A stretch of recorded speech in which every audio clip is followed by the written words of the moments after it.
Hi friends, Stephen here, Dear Stuff and Things, back with another video. And on today's video, we're going to talk about pedal-sized power amps. Just to tell you, this video, just like my most recent videos, is sponsored by the fine folks at zounds.com. That's ZZOUNDS.com. Everything in this video, with the exception of one item, is available on zounds.com. So let's just go ahead and get right into it. These power amps are intended for someone who's maybe using a modeler or a preamp style pedal.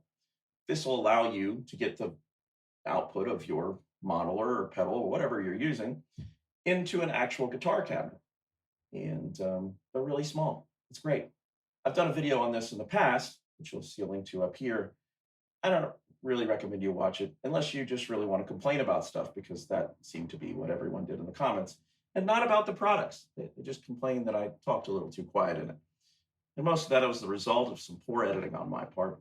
So I'm going to try to talk very clearly and keep the volume at a fairly reasonable level. I realize that everything that just came out of my mouth sounded ridiculous, but it's the truth.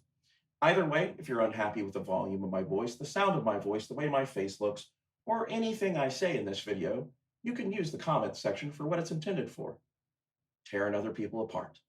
Let's talk about some pedal-sized power amps. Up first, we have the Mooer Baby Bomb. Now, this guy is the only one that is not available on zounds.com, which is a shame. But from what I can tell, it's not available on a lot of retailer sites, but you can find it by Googling it. You will find some on reverb.com, as well as a handful in some retailers. There's also some used ones out there. Used, they start around 40 bucks, so not a bad idea to have one, or just kind of keep it as a backup. So you need something a little nicer, but you want something in case all hell breaks loose. This is the jam. Let me tell you a little bit about it. This is 30 watts of unadulterated, clean volume. It has a switch, and that switch, well, it does warm and it does bright. And I'm just going to let you in on a secret. Bright is virtually useless, but maybe you like it real brittle and shrill. If you do, bright is for you. Either way, from there, we got a volume knob, so much volume on tap, and you're going to hear that just in a second. You're going to hear some isolated sound examples, as well as an in the room example with a band. To do that, I set up this guy with my orange 212 and jammed with my drummer from my band, Modern Witchcraft, and just wanted to let you know that with the general mic on my phone in that room, there's plenty of volume to get over a drummer or be heard in the context of a live mix. Some additional information about this guy before we get into the sound examples. This only works at 8 and 16 ohms. If you use it at 4, it will shut off and turn back on, and shut off and turn back on. It's a great way to destroy a guitar cabinet. I do not recommend it unless your goal is to slowly destroy a guitar cabinet, in which case, do your worst. I don't know. Either way, here's the sound example.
So up next, we got this right here. This is the Electro Harmonix Magnum 44.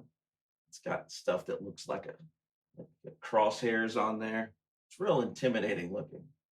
It is a little bit bigger than the Baby Bomb, but we're not size queens or kings above 18. Look, man, I'm just trying to make this interesting. This is the Magnum 44, again, from Electro Harmonics. It's essentially the same idea, 44 watts instead of 30 watts. Clean power. It has a bright and normal option rather than warm. Again, bright, virtually useless, quite shrill, quite brittle. Unless you want shrill and brittle, then by all means. Again, only dealing with 8 and 16 ohms, it will pretty well wreck a 4 ohm setup. Plenty of volume on tap. You're going to hear that right now, along with some isolated sounds.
And up next, which I actually don't have in front of me because it's at my rehearsal space, is the Seymour Duncan PowerStage 170. 170 stands for the amount of wattage that is on tap. It is a slightly larger item than the ones I've shown you previously. To put it in perspective, if you took two of these guys and set it next to each other, that's about what you're dealing with. It is a little bit deeper as far as the depth goes, but essentially the size of two of these. PowerStage 170 features an active EQ setup, as well as plenty of volume on tap, uses a standard IEC for power, which makes things a little easier to deal with should you lose your power supply. I did not mention that about the prior two little guys. They have their own proprietary power setup, and that's something you're going to want to hang on to because they're not easily replaceable. So getting back to the PowerStage 170, with that active EQ at 12 o'clock, you're basically at 0. So you're getting a fairly balanced, accurate audio image of your guitar tone, and you can add or subtract things from it, and that's pretty cool. It does a really great job at starting to feel a little bit more like a real amp. It has the feel of an amp, and I know that that stuff's all subjective. It definitely has a different feel and vibe all around, and it sounds a little more robust than the prior two options. You're going to find that out here in just a moment when you listen to the sound in the room for volume, as well as the isolated recordings of the sound you can get. So, yeah, let's listen to it.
And to wrap it up last, and certainly not least, is the orange pedal baby. Now, I know that I told you these were all pedal sized, and you've caught me in a lie.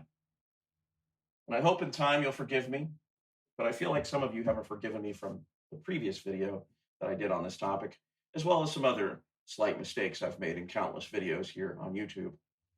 And for that,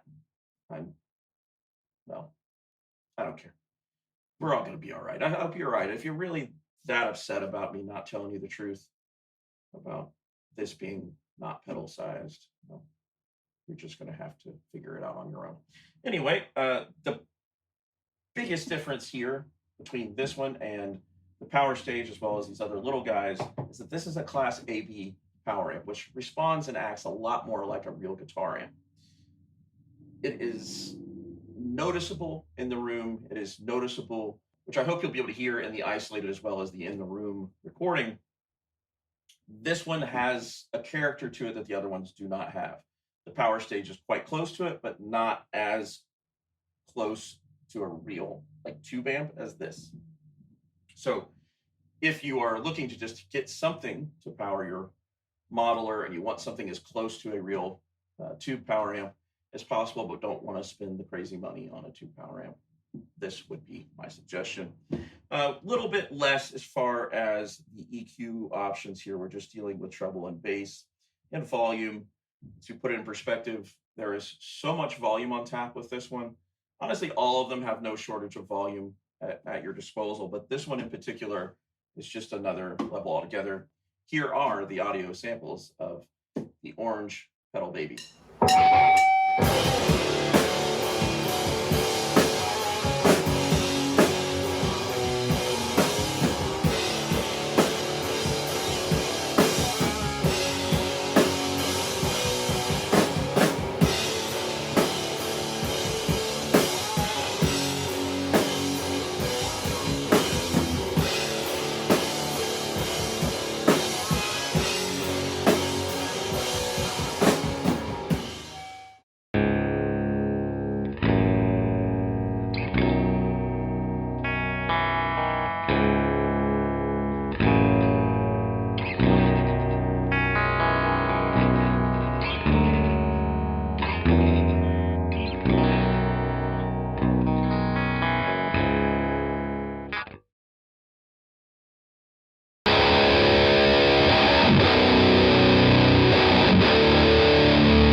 Before we wrap up the video, I wanted to take a moment to do a little honorable mention of some other items that were featured in the video that really aren't what the video is about.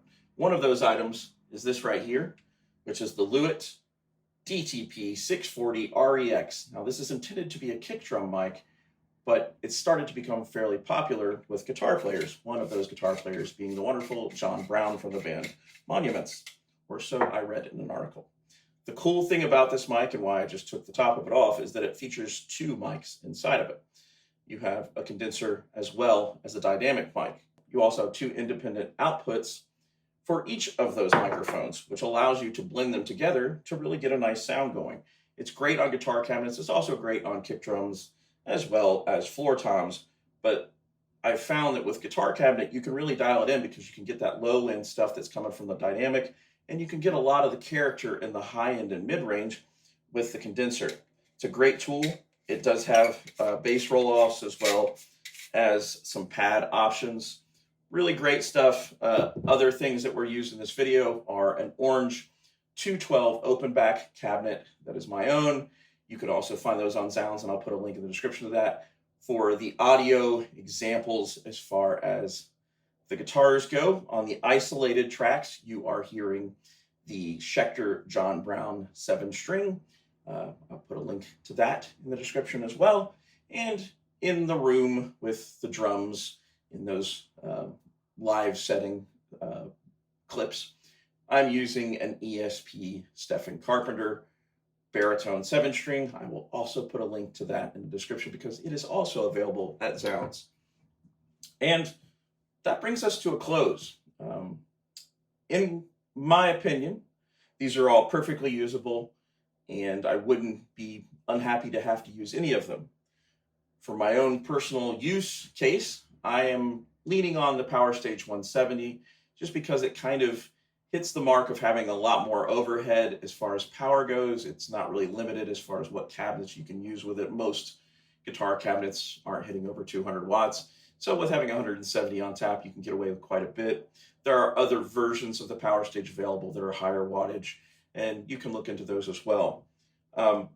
Having something like the Mooer Baby Bomb or the Magnum 44 here in your gig bag as a backup might not be a bad option. Or if you're just playing somewhere local and you don't want to lug anything big around, grab one of these guys. You can even slap it on your pedal board and just make it a part of things, which I think is pretty amazing.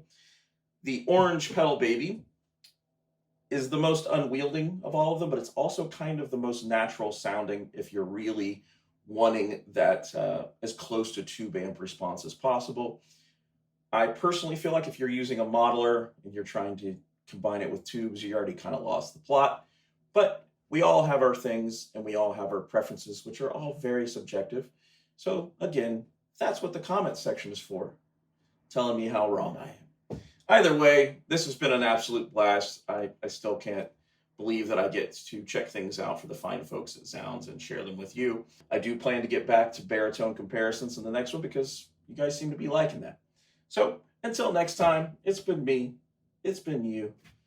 I'm Steve, I think, last I checked. This is Gear Stuff and Things. I'll let you know a little secret. This is just a blackout curtain in front of some windows, and these used to be part of an entertainment center. I just put a little curtain on top of it, trying to make it fancy for you. Until next time.